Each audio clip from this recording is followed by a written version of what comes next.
In this tutorial, we will go over the definition of the useState hook, syntax for defining a state variable, and an example of how to use the useState hook by creating a digital clock.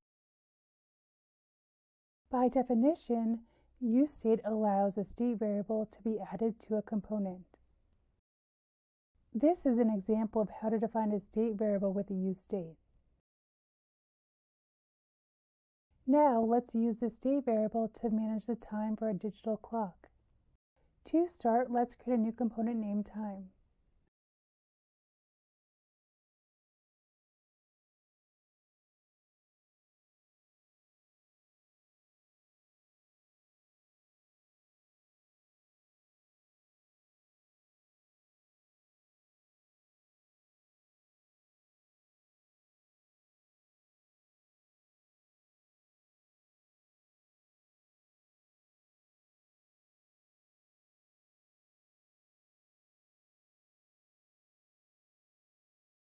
Next, we will need to import useState from React.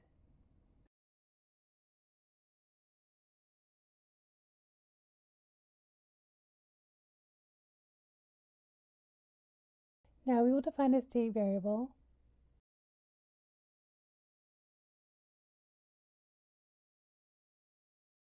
For this tutorial, we would like the digital clock to update every second with the current time. A setInterval function with a delay of 1 second will be used, and the setTime function will update the value of the time variable.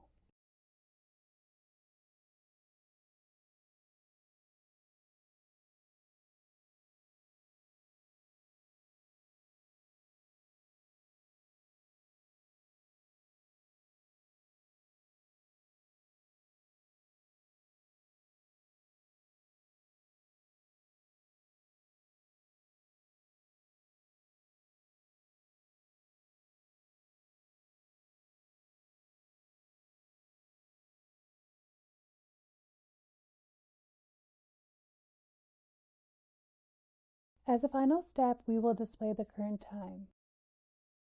This completes the tutorial on the React hook useState. Please let me know if you have any questions.